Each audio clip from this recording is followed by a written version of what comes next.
What's going on, guys? Welcome back to the channel. In this video, we're going to cover the best ways of farming enhancement prisms. This is the next in our series of videos covering Beyond Light Prep. We have gone over things like enhancement cores, mod components. Now, enhancement prisms are even more difficult to get and a more valuable commodity. So I wouldn't recommend turning prisms into cores. I know some people have suggested that. My personal feeling is prisms are always going to be more valuable than cores, and only in some insane circumstances where you likely have a bunch of stuff anyway would you ever consider doing that. So our focus is going to be maintaining and keeping these, bumping our number up. The maximum you can have on your character in your consumables is 50, but you can then also have 50 on each character in their postmaster. So the absolute maximum you can have for prisms is 200, but getting to that level is going to be pretty tough. Our focus will be, hey, how can we get a good number each and every single week? So prisms are important because these are needed for your armor pieces. And while they are really important in terms of getting your gear close to masterwork your gear, you will need an Ascendant Shard. To get to level 9 though, which is what you need prisms for, you need prisms for levels 7 and 8.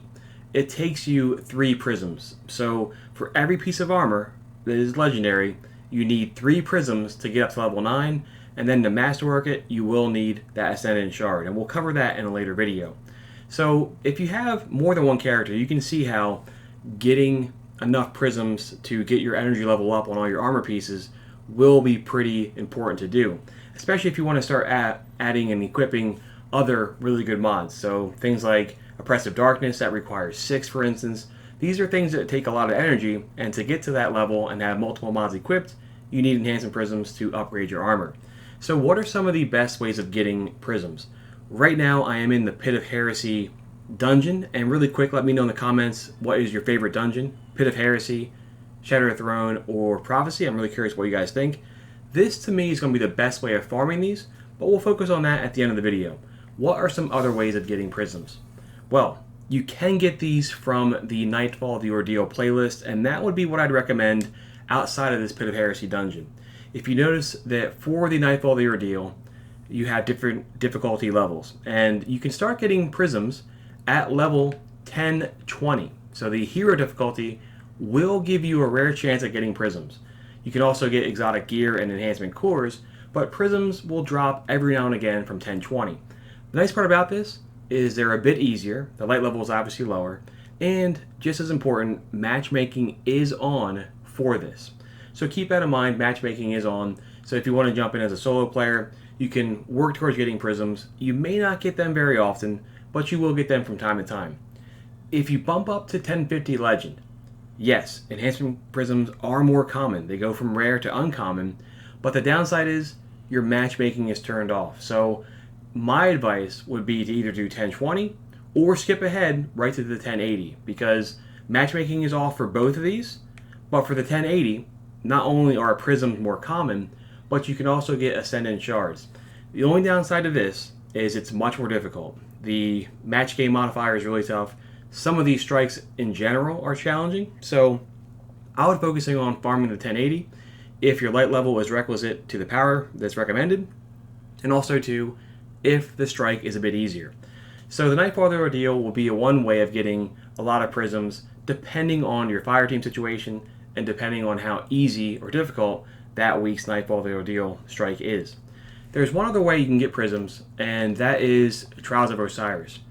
The thing with this is Trials is really tough, and I'll be honest with you, I know you can get prisms from this, but I really can't recommend it for a farming method because, let's be honest, it's hard enough to win in Trials, to get 3 wins. To get to the level where you're getting prisms, that's really tough. So maybe if you're a PvP god, you can jump in here and have success. But I think for most players and for this video, our focus will be either the Nightfall, the Ordeal, when it fits you, and then more importantly, farming the Pit of Heresy dungeon, which is where we are right now. This is the final boss. Now, Pit of Heresy, in my opinion, is the easiest of the 3 dungeons. I wouldn't say it's easy, but you should be able to, with a fire team, jump into here. The light level's not too high. The dungeon itself is not very long. Once you get to the final boss, which is Zolmak, you can see off here in the distance. Once you get here, you want to wipe and save the checkpoint on all 3 characters. You then want to beat this, which is what we're going to do right now. If you guys want to keep watching, you can. We're going to beat this. The chest will give us armor, guaranteed. And when you break that armor down, you will get 6 Enhancement Prisms. So here we go. We're going to jump right in. I have my buddies here helping out. And hopefully we can beat this in one phase. So stick around if you guys want to. If you want to pop out now, it's all good. But we're going to beat this, and we're going to break down our gear. I didn't rally to the flag. I kind of blew it. So be better than me. That's the most important takeaway for this, is you want to be better than I am. But we have Guardian and we have Mystic here, so I'm feeling pretty good. Feeling pretty good about our chances. So this I do have a guide for, by the way. I do have a guide for this, and I will link that in the description. I have a solo guide on my Hunter, so this is a challenging dungeon, but with a fire team, it's much, much easier. If you're going solo, this can be really tough. But with a fire team, it's honestly pretty chill. I think, like I said, I wouldn't say this is an easy dungeon, but it is the easier of the 3, in my opinion. So let me know what you guys think. What do you think is the most difficult dungeon, and what do you think the most challenging one is? So for this, we can go ahead and explain some things really quick. You'll notice here that I have the Crota sword from D1. Shout out to my boy Crota. You need these swords to beat these 3 bosses. So right now I'm fighting this guy. Well, rather he's beating me up. I'm trying to fight him.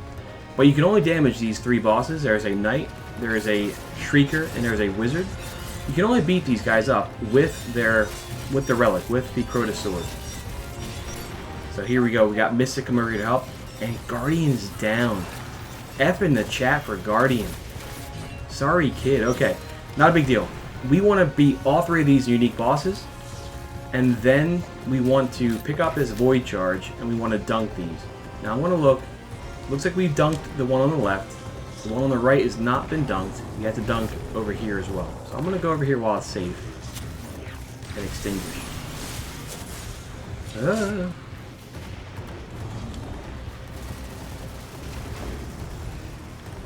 So like I said, this boss is not too bad. When you're with a fire team, it's pretty easy, especially if you have swords. We're going to try to use the sword strategy and hope it doesn't mess up for us. But once you dunk all 3 orbs, that can initiate the damage sequence versus Zolma, who's kind of like Crota but on fire. Alright, here we go. We're going to dunk. I hope these guys are ready. I'm not communicating with them.